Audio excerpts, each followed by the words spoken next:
saja ya. Ini pertemuan terakhir untuk PKK, produk kreatif kewirausahaan di semester ini ya. Kemarin kita sudah habiskan 2 KD sekaligus, jadi tinggal 1 KD lagi hari ini baru kita review dan Miss akan kasih kisi-kisi. Semua bisa mendengarkan Miss Ripka kan? Semua bisa mendengarkan Miss Ripka ya? Oke, tolong konsentrasinya ya. Oke. Minggu lalu kita itu kan sudah bahas mengenai pelayanan usaha bisnis retail ya. Jadi hari ini kita akan lihat ya. Kalau anak marketing mungkin sedikit sudah membahas ya mengenai media promosi bisnis retail di mata pelajaran pengelolaan bisnis retail ya. Tapi karena ini kita 2 jurusan, jadi Miss Ripka akan menjelaskan ulang mungkin ya. Di mata pelajaran bisnis retail kalian sudah mempelajari media promosinya enggak yang marketing? Sudah ada disinggung enggak itu? Yang marketing, mana nih marketing? Halo, Nabila? Kelvin? Sudah ada dipelajari enggak sama Miss Selvi? Sudah kan? Ini enggak bisa jawab atau enggak dengar nih? Halo? Miss. Sudah, hanya Naswa yang jawab, yang lainnya nggak jelas dia jurusan apa. Kecuali yang accounting ya. Oke, Miss langsung saja. Jadi hari ini kita akan bahas mengenai media promosi bisnis retail ya. Untuk pertama ini Miss akan share PDF, tidak usah di screenshot, nanti akan Miss bagi di grup ya. Nanti yang berikutnya baru kalian screenshot ya. Karena ini bisa Miss bagi di grup. Oke, bentar ya.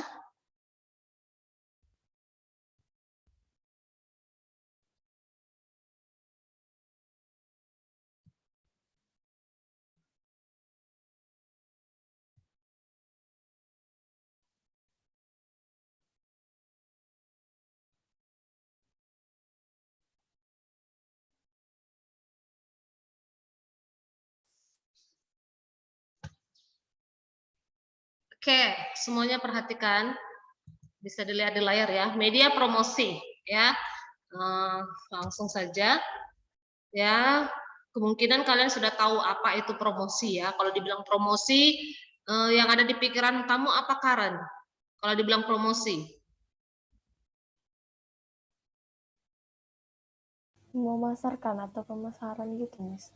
Memasarkan atau memasarkan. Oke, Nadia, kalau dibilang promosi, yang ada di pikiran kamu langsung apa? Nadia? Menawarkan produk atau jasa ke orang lain. Ya, bisa menawarkan produk atau jasa ya. Jadi promosi itu adalah kegiatan pemasaran yang sangat penting karena apapun produk yang kamu hasilkan tanpa promosi itu sama saja bohong ya. Ini siapa yang baru masuk lagi? Baru masuk sejarah.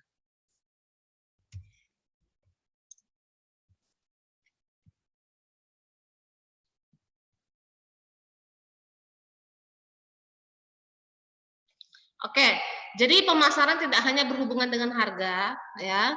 Jadi kalau ketika melakukan promosi atau pemasaran itu, ya tentu kita fokus ke harga, karena yang akan ditanya orang harganya berapa, gitu kan. Tapi itu tidak hanya berbicara mengenai harga, ya, ataupun bagaimana cara menyalurkan produk, tetapi juga berkaitan dengan bagaimana mengkomunikasikan produk tersebut kepada konsumen agar mereka mengenalnya dan akhirnya mereka tertarik dan membelinya ya. Jadi ingat ya, promosi itu bukan hanya berkaitan dengan harga ya, bukan hanya bagaimana caranya agar udah semua produk yang kita buat itu biar habis terjual, bukan hanya berbicara mengenai itu. Tapi promosi itu juga berbicara mengenai bagaimana kamu bisa memperkenalkan produk kamu sehingga konsumen tertarik. Ya, kalian sudah menjalankannya. Kalian sudah mempromosikan produk yang kalian hasilkan sendiri. Ya, jadi intinya ketika kalian mempromosikannya, kalian harus menguasai mengenai produk tersebut. Ya, apa bahan-bahannya, apa kelebihannya, ya. Jadi bukan hanya berbicara harga saja ya. Next. Komponen-komponen dalam strategi promosi itu ada 4. Yang pertama itu periklanan, kedua itu promosi penjualan, yang ketiga itu tatap muka penjualan langsung, dan yang keempat adalah hubungan masyarakat atau humas. Ya, yang pertama iklan, periklanan atau advertising. Itu bentuk komunikasi non personal. Non personal artinya kita melakukan iklan itu bukan hanya untuk satu orang, tapi untuk target pasar kita semuanya, ya, yang memberikan imbalan atau pembayaran kepada suatu organisasi atau menggunakan media massa. Misalnya televisi, majalah, surat kabar, bahkan brosur, ya. Jadi periklanan itu bukan hanya untuk ditargetkan untuk personal satu orang, tapi untuk target market kita, ya, lebih besar. Next, promosi penjualan. Promosi penjualan atau sales promotion itu merupakan sesuatu yang dilakukan dalam usaha dalam kurun waktu jangka pendek. Tujuannya untuk meningkatkan penjualan, ya, penjualan produk ataupun jasa. Jangan jadi dengan harapan pembelian dapat langsung dilakukan. Ya, contohnya adalah obral. Jadi promosi penjualan itu targetnya itu mungkin pada hari itu aja, misalnya, ya, kalian sudah menghasilkan produk kalian yang kita buat itu, ya, produk di company kalian itu, misalnya ada beberapa jumlahnya, ada beberapa jenisnya, sudah banyak, tanpa di PO, tanpa dipesan lebih dulu, ya. Jadi apa yang harus kalian lakukan agar produk tersebut langsung bisa dibeli, yaitu dengan cara promosi penjualan. Ya, mungkin kalian buka stand meja seperti yang pernah kalian lakukan kemarin di sekolah, ya, atau mungkin menghabiskan stok, ya, beli 2 gratis 1 gitu. Tapi dengan catatan tetap ada untung. Kemudian memberikan kupon mungkin, ya, yang sudah pernah beli produk kalian lebih dari sekali, mungkin untuk yang ketiga kali gratis. Nah, itu jenis promosi penjualan, ya. Atau pemberian sampel produk. Ini udah kalian lakukan kemarin, ya, sampel produk kan nggak dibayar, ya, gratis, ya. Nah, itu juga bentuk dari promosi penjualan. Jadi kalian harus bedakan advertising dengan sales promotion, ya. Kalau kalian buat brosur, bagi-bagi brosur seperti kemarin, kemudian kalian buat apa namanya, video seperti kemarin yang kalian upload di medsos, itu namanya advertising. Tapi ketika kalian melakukan contohnya, obral nih, obral kata, atau ini beli 2 gratis 1, atau kalian kasih kupon. Nah, karena kamu udah beli 5 kali, kamu dapat kupon, nanti beli yang ke-6 gratis, bawa kuponnya. Itu namanya sales promotion. Jadi harus bisa dibedakan, ya. Next, penjualan tatap muka. Berarti face to face, ya. Ini lebih ke personal. Jadi makanya di penjualan tatap muka dikenal juga dengan nama personal selling, ya. Jadi proses pemberian informasi itu, ya, ataupun persuasi, mengajak, ya. Persuasi itu kan mengajak, ya, kepada para pelanggan itu untuk membeli produk yang dipasarkan melalui komunikasi secara personal. Ya, contohnya bagaimana? Ya seperti waktu kalian jualan di depan waktu ada acara di aula, ya. Kalau kalian diam aja gitu kan, nggak ada yang datang. Tapi ketika kalian bilang gini, ayo dibeli, gitu. Contohnya seperti itu namanya personal selling, ya. Kita langsung mengkomunikasikan, kita langsung melakukan persuasi kepada calon pelanggan. Itu namanya personal selling atau penjualan tatap muka. Next, yang keempat itu humas, hubungan masyarakat. Mungkin di antara kalian sudah tahu, ya. Humas atau hubungan masyarakat disebut juga dengan publisitas, ya. Publisitas atau sering kalau di perusahaan seperti PR, public relation, ya. Mungkin di antara kalian nanti kelak ada yang akan menjadi seorang PR. PR itu public relation, ya. Kemarin Miss Ripka di Mapel Komunikasi Bisnis pernah mengajarkan, ya, bagaimana kalau kamu menjadi seorang PR, public relation. Atau bahasa Indonesianya itu hubungan masyarakat, sering disingkat dengan humas, ya. Itu bentuk komunikasi non personal juga.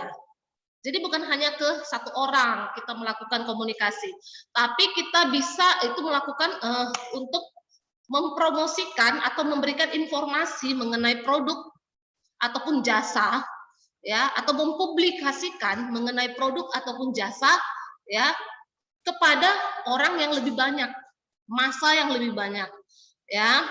Tapi tidak dipungut biaya. Misalnya launching produk baru. Nah, kalian kemarin belum sempat melakukan yang namanya launching produk baru secara ini ya, karena kemarin Miss Ripka sih sempat kepikiran kalau ada tim marketing maunya ada tim humasnya. Cuma karena jumlah kita tidak mencukupi, kalau terlalu banyak nanti departemen-departemen atau bagian-bagian nanti akan ribet. Ya, sebenarnya ini sudah secara otomatis ini diambil andilnya oleh tim marketing kemarin ya, sebagai humas juga kalian. Ya, jadi merangkap. Jadi humas itu biasanya dilakukan untuk launching produk baru. Ya. Apa yang dilakukan untuk launching produk baru? Kalian juga sudah pernah ya, kalau marketing kan sudah pernah belajar yang namanya event. Bagaimana membuat sebuah event? Bagaimana membuat sebuah event? Jadi di event itulah nanti kalian akan launching. Siapa yang launching? Ya humas.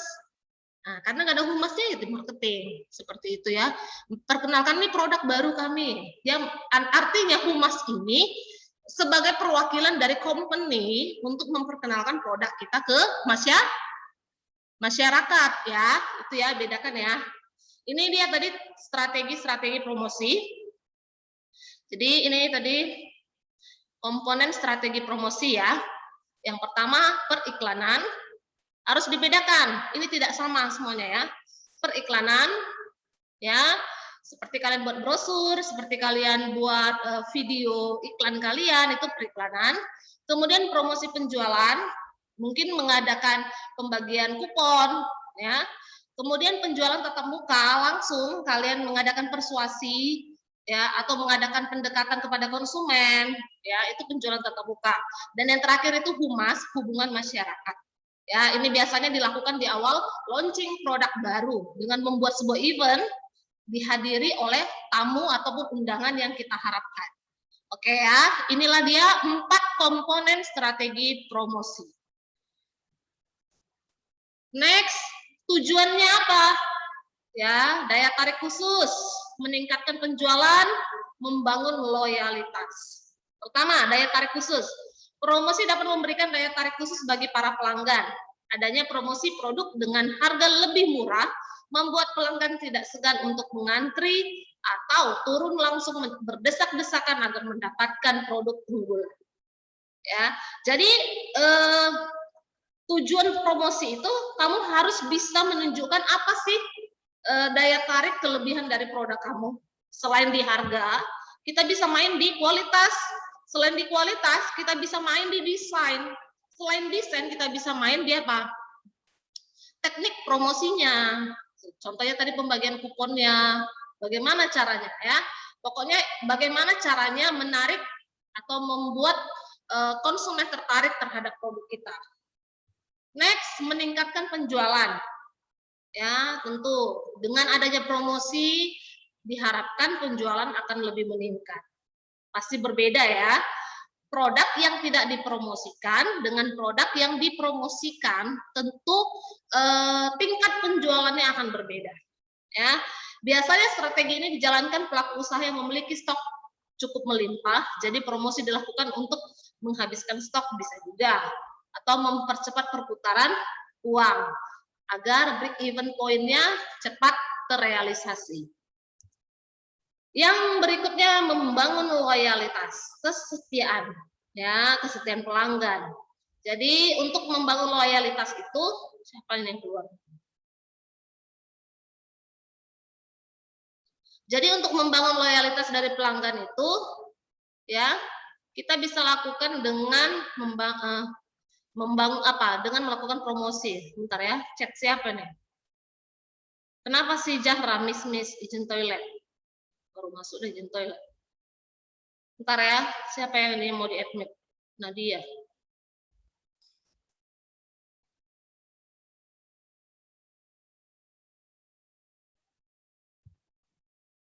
Oke, membangun loyalitas ya, itu untuk meningkatkan penjualan produk.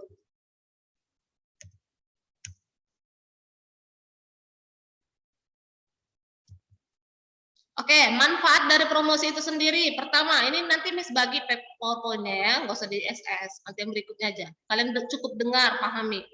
Manfaat promosi ini, terlebih anak accounting ya, didengar ya, Nak ya. Mengetahui produk yang diinginkan konsumen. Ya, dengan adanya promosi kita tahu jadinya konsumen itu butuh produk yang bagaimana sebenarnya. Konsumen itu maunya produk yang bagaimana. Itu karena kita pernah melakukan promosi. Kemudian yang kedua, mengetahui tingkat kebutuhan akan suatu produk. Jadi dari promosi yang kita lakukan, kita bisa melakukan evaluasi.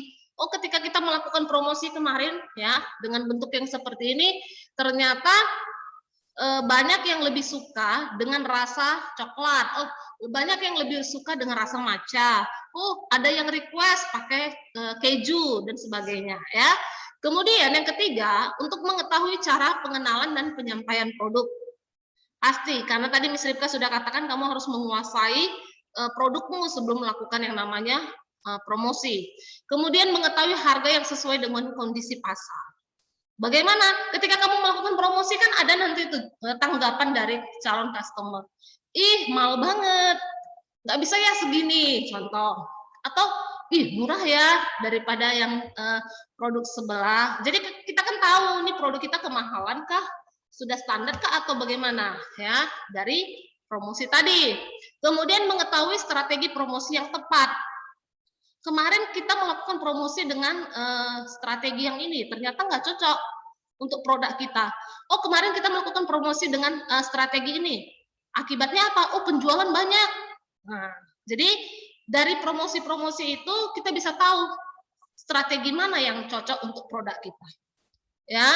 Kemudian mengetahui kondisi persaingan pasar dan cara mengatasinya. Pasti ya, produk kita memiliki pesaing. Dari promosi yang sudah kita lakukan, kita bisa melihat, mendengar, dan mengetahui produk kita ini ternyata lebih baik dari produk pesaing. Atau sebaliknya, lebih buruk dari produk pesaing, dari promosi tadi.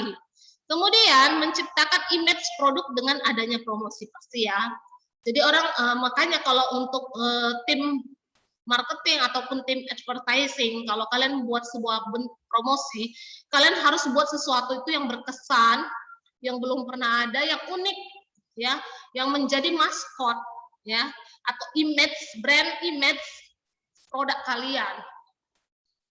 Ini belum sampai ke sini kemarin ya. Jadi Miss harap untuk project-project berikutnya kalian pikirkan lagi bagaimana sih melakukan promosi yang membuat orang itu terkenang ya.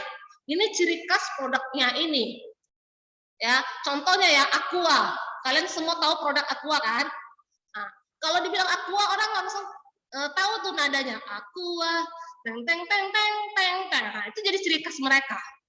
Benar ya? Dan ingat lagi produk-produk yang lain. Jadi kita memiliki suatu ciri khas, baik itu dalam musiknya mungkin, desain kemasannya mungkin, atau seperti logo ataupun juga seperti istilah-istilah yang digunakan di produk kita. Jadi harus menciptakan image produk yang bisa diingat, bisa dikenang oleh si konsumen.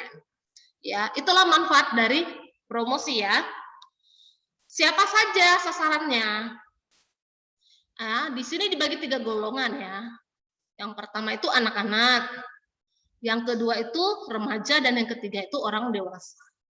Jadi kalau untuk produk kalian kemarin dan Miss Ripka tanya untuk all ini ya, segala usia ya kemarin ya, anak-anak bisa ya, kecuali di bawah anak bayi nggak boleh ya. Anak-anak bisa. Anak-anak ini biasanya usia 5 tahun ke atas. Oke, caranya bagaimana? Ya, ini mulut ke mulut atau testimonial. Sistem tradisional, ya ini terkenal disebut juga dengan sistem tradisional. Ini dinilai masih sangat efektif ya. Ini udah pernah disinggung kemarin. Apabila jika dipraktikkan di grup ibu-ibu warisan. Caranya yaitu dengan memberikan contoh produk yang siap dijual. Boleh, misalnya kamu tahu nih, di lingkungan A ada kegiatan PKK, di lingkungan B ada pengajian ibu-ibu, nggak ada salahnya ya kamu minta izin memperkenalkan produkmu di situ ya, karena diharapkan biasanya yang banyak ngomong itu kan identik wanita, apalagi ibu-ibu. Ketika dia ngomong sama temannya, "Ih, bagus loh produknya itu, ih, enak loh yang ini." Nah, itu secara nggak langsung mempromosikan produk kamu. Dan itu dinilai masih efektif sampai saat ini ya, mulut ke mulut atau testimonial. Atau kamu suruh dia ngomong, bercerita, kamu videokan, terus kamu share di medsos, di media akun dari company kamu, ya, itu sangat efektif. Kemudian promosi melalui jejaring sosial. Ini udah kalian lakukan ya, Facebook, Instagram, Twitter, atau YouTube. YouTube belum kalian pakai ya. Kalau bisa video kemarin kasihkan ke YouTube ya. Selain gratis, media sosial ini juga mudah untuk dioperasikan. Next, loyalty program. Ini merupakan berupa pemberian poin pada setiap pembelian. Jika pembeli sudah mencapai poin tertentu, bisa diberikan voucher atau diskon khusus seperti yang tadi Miss Ripka ceritakan di awal ya. Soalnya karena dia udah beli 10 kali, yang ke-11 kali dia gratis.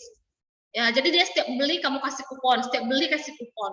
Jadi ketika dia datang bawa 10 kupon, berarti dia dapat 1 gratis. Contoh ya, itu namanya loyalty program ya.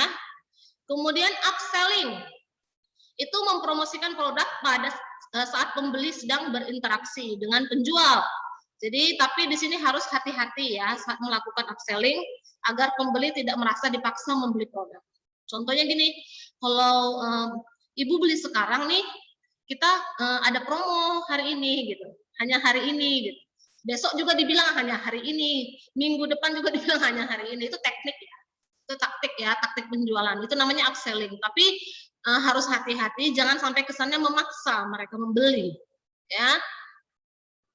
Kemudian mengadakan suatu acara atau event. Ya, adakan acara seperti lomba memasak, kursus fotografi secara gratis, atau acara ulang tahun anak. Acara seperti ini dapat menarik pelanggan untuk datang. Ya, 10 menit lagi masih sempat ya. Menarik pelanggan untuk datang secara sukarela. Bisa. Jadi kita bisa melakukan promosi ketika ada event-event. Ya, kita buat event lomba mewarnai. Misalnya kita ini salah satu, pokoknya harus sesuai event itu harus sesuai dengan produk kita. Misalnya nih produk kita itu kita membuat pensil warna. Gimana ya caranya mempromosikan pensil warna ini? Oh, kita adakan event lomba mewarnai gratis ya. Jadi rata-rata nanti anak-anak itu dikasih produk krayon dari perusahaan kita gitu. Hadiahnya juga misalnya berupa produk dari perusahaan kita. Jadi secara nggak langsung mereka udah kenal, oh kalau produk kita berkualitas, tentu dia nanti berikutnya akan membeli. Ya, atau mengadakan event ulang tahun dan sebagainya ya. Pokoknya mengadakan acara di mana di acara itu nanti kita akan mempromosikan produk kita. Ya. Kemudian mengirim email atau mobile marketing. Ini anak marketing udah tahu nih ya. Kemudian kita bisa langsung memberikan email ke perusahaan ataupun pelanggan yang menjadi target kita. Ya. Membuat blog dan video. Marketing udah pernah buat blog ya? Udah tahu buat blog ya? Dijawab Miss Ripka dari tadi ya, marketing ini nggak ada jawab. Hanya Naswa dari tadi jawab. Hah? Udah bisa buat blog kalian? Sudah. Sudah ya. Membuat blog dan video. Video sudah kemarin ya. Kemudian stiker promosi di tempat-tempat menunggu ya. Apa namanya, brosur ditempel di mana-mana ya. Stikernya di mobil, di halte, ya kan? Bahkan ada di tiang di tiang listrik, tapi jangan di tiang jemuran ya. Oke, teknik promosi memberikan kupon, memberikan potongan harga, melakukan promosi spesial, mengadakan kontes dan undian, memberikan contoh produk atau sampel ya. Dari beberapa ini sudah pernah kalian lakukan. Teknik promosi pemberian sampel ini udah kalian lakukan kemarin. Itu bentuk door to door kemarin ya, door to door ya. Anggaplah kelas itu rumah. Itu kan artinya kalian mengunjungi mereka. Itu bentuk door to door kemarin. Kemudian ini nggak usah. Oke, itu dia tadi ini karena 7 menit 18 detik lagi, Zoom pertama kita sudah berakhir. Miss akan kasih PowerPoint yang tadi, pindahkan ke catatan. Nanti Miss Ripka akan langsung bagi lagi link Zoom kedua di jam 9:10. Miss pikir itu kan sedikit tadi slide-nya ya. Sekarang jam 9:15. Berarti sekitar 25 menit kamu ada waktu untuk mencatat yang tadi. Jangan buang-buang waktu. Jadi jam 9:10 Miss bagi link baru, semuanya sudah join kembali. Bisa? Oke, sebelumnya foto dulu kita. Jeva, seperti biasa, kamu yang foto, kirim ke Miss Ripka.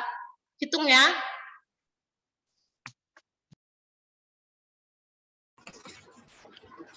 Jam 1, 2, 3. Dan Oke, see you 9:10. Silakan dicatat, Miss akan bagi di grup ya.